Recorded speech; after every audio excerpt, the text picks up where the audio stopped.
Before this video begins, please consider joining the Discord server in the link below.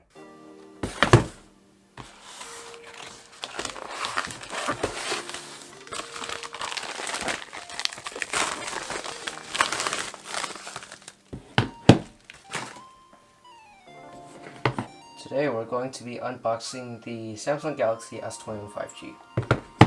Yes, this phone did launch in January, which was like about 5 months ago.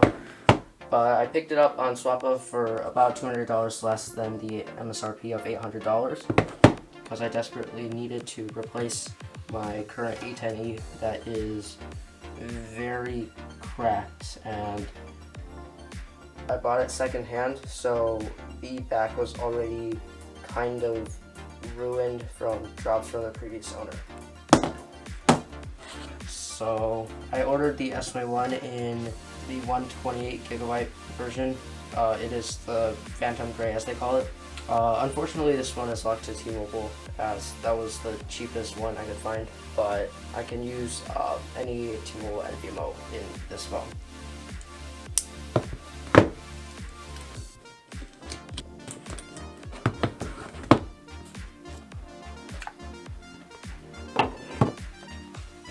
Some random piece of paper. And here is the S21 itself. So the Phantom Gray color is more of a blackish color. I'll just set this to the side and see what else is in the box.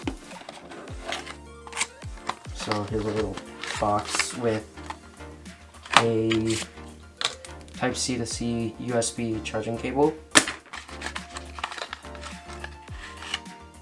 T-Mobile SIM card since this phone is locked to T-Mobile, some documents that everybody just wants to tear up, and on the back is one SIM remover tool. So now for the phone itself.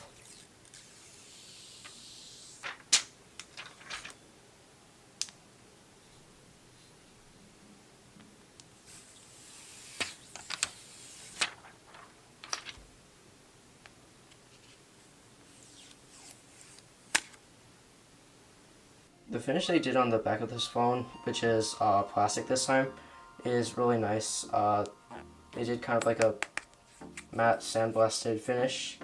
It does feel really nice, and the camera bump this time is really interesting. So it kind of blends in with the corner of the phone. And for the non-plus model, there's 3 cameras. So on the back here, the 3 cameras starting from the top. The top is a 12 megapixel ultra-wide camera. The middle one is a wide-angle camera, also 12 megapixel, and then on the bottom, telephoto camera. Looking at the bottom of the phone, again, there's no headphone jack. There's just a SIM tray, a charging and data port, and there is a speaker grill. So let's boot the phone up. So this is a AMOLED screen that is 6.2 inches. It is 2400 by 1080 resolution, and it has HDR10 Plus certification and 120 Hz refresh rate. So the bezels on the screen are pretty small, and there's a hole punch camera at the top. 11 minutes later.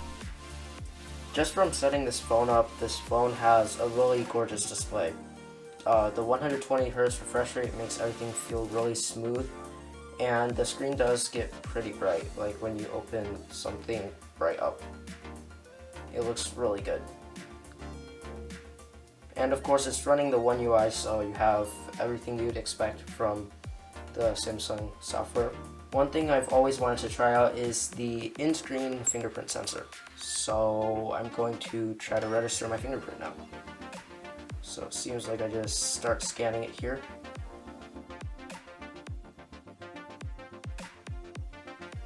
And then I'm going to add another one. So let's see how fast this phone unlocks to the fingerprint sensor. That's pretty quick.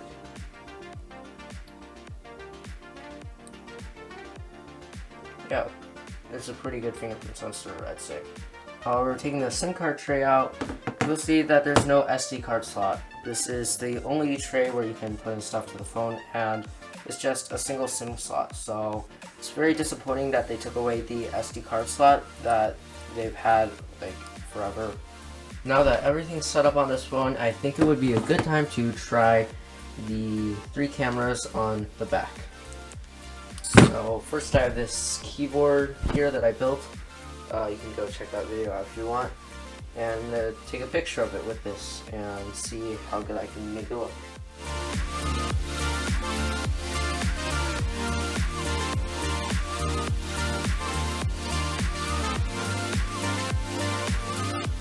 This is a quick video and mic test of the Galaxy S21 5G. It has a 8K recording functionality, but that's only at 24 frames per second, and that doesn't look very good. I know I didn't talk too much about this phone, but there will be definitely more content coming out about this phone. So until the next time, comment, like, and subscribe, and see you in the next one.